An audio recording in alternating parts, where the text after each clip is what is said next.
Today I'm going to make a special treat for my friend Karen, her very favourite dessert, golden saffron buns. Karen's mum gave me the recipe card and told me to keep it a secret, but I can tell my journal anything. Karen's family runs Baker Bakery, so they're used to making giant recipes. This recipe is for 40 buns. We could never eat that many. That's enough for every kid in our small town. But we can use the power of math to divide the recipe by 4. 10 buns is more like it. 40 buns divided by 4 equals 10. So we'll divide every single ingredient by 4. This is going to be a lot of division. 175 grams of butter divided by 4 is about 44 grams. I rounded up. Before we go on, I should probably take a moment to say that we're using a scale to weigh out some of our ingredients instead of, say, cups. Did you notice that the flour was in grams instead of cups, for example? That's because some dry ingredients like flour and sugar can get sort of fluffed up in a cup. If you have a cup of fluffy flour and a cup of really packed down flour, do you think they will weigh the same? No. The densely packed cup of flour will weigh more. That means if you use cups, you might accidentally get more flour, or less flour, than you actually need in the recipe. But if you weigh it, you always know exactly how much you are adding. My scale measures in grams, but you can also get a scale that measures in pounds and ounces. Not everyone uses a scale when they're baking, but they should.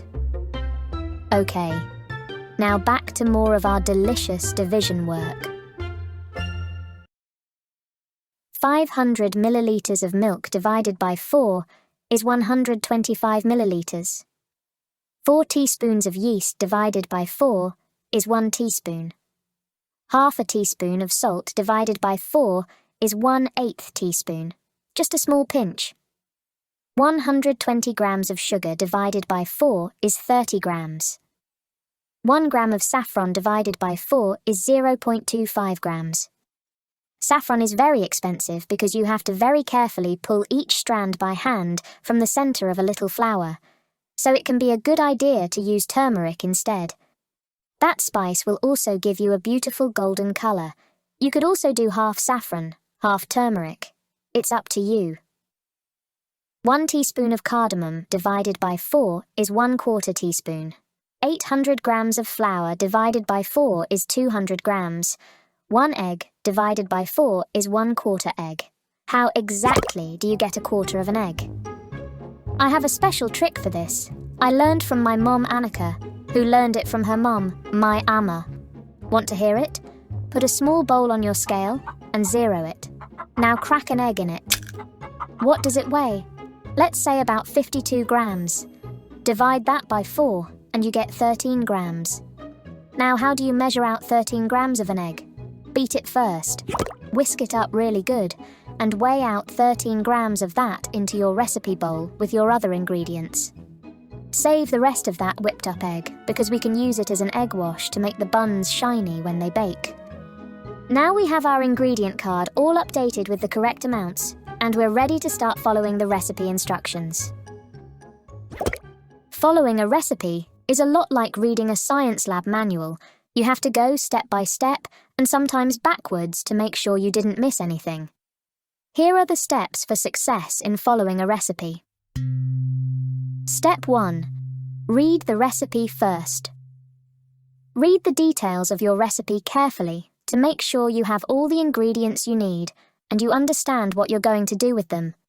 Be on the lookout for temperatures, timing, and sequence, the order you do things. For example, usually you mix liquid ingredients together first, then add the dry ingredients. But check to make sure. Is there any vocabulary you need to look up? Lukewarm means a little warm, not hot. Rise means the dough gets puffy with air bubbles. Egg wash is what you paint on top of buns to make the tops shiny. Step 2. Gather your ingredients. You don't want to get halfway through the recipe and realise you're out of butter. Step 3. Follow instructions step by step.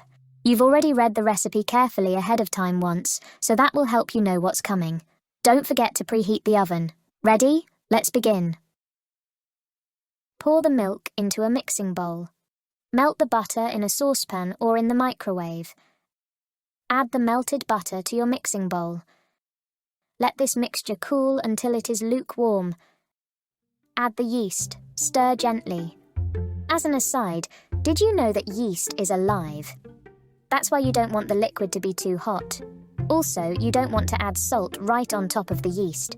They don't like to be too salty either. Add the sugar, saffron, cardamom, and beaten egg. Mix thoroughly. Add salt and mix.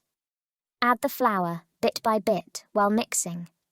Mix until the dough pulls away from the sides of the bowl. Cover and let the dough rise for 30 minutes or so. You'll see it puff up. Now is a good time to turn on the oven to preheat to 425 Fahrenheit or about 220 Celsius. Sprinkle a little flour on your counter and then dump the puffy dough out of the bowl onto your counter and knead it a lot. Divide the dough into 10 equal parts. This might be easier if you cut it in half and then roll each half into a snake, then cut each snake into 5 parts. Roll each snake part into longer, thinner snakes. Now it's time to fold your dough snake into the shape of your final bun. What shape do you want to make? An S shape? Twisted into a ball? It's up to you.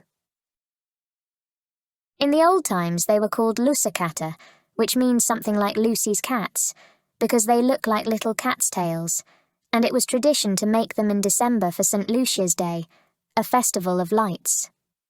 If you make them up like little balls, you can call them 𝘅𝙊𝙐𝙬𝙧𝙤𝙬, saffron balls. Put the uncooked buns on a baking sheet with parchment paper or silicone baking mat. Make sure they're not touching, because they're going to puff up. You can add dried fruit on the top for decoration, but I like mine plain. Brush each bun with the remaining beaten egg as an egg wash. Bake for about 9 or 10 minutes. They'll turn golden brown. Let the buns cool a few minutes before you eat them. That's the hardest step of the whole recipe. Thanks for making Karin's golden saffron buns with me. Follow the links below to get a reader's guide that blends activities for reading comprehension, math, vocabulary, and even creative journaling prompts, all wrapped up in Astrid's cozy, curious world. Join Astrid's journey by signing up on the Socratica Foundation website. Find the link below.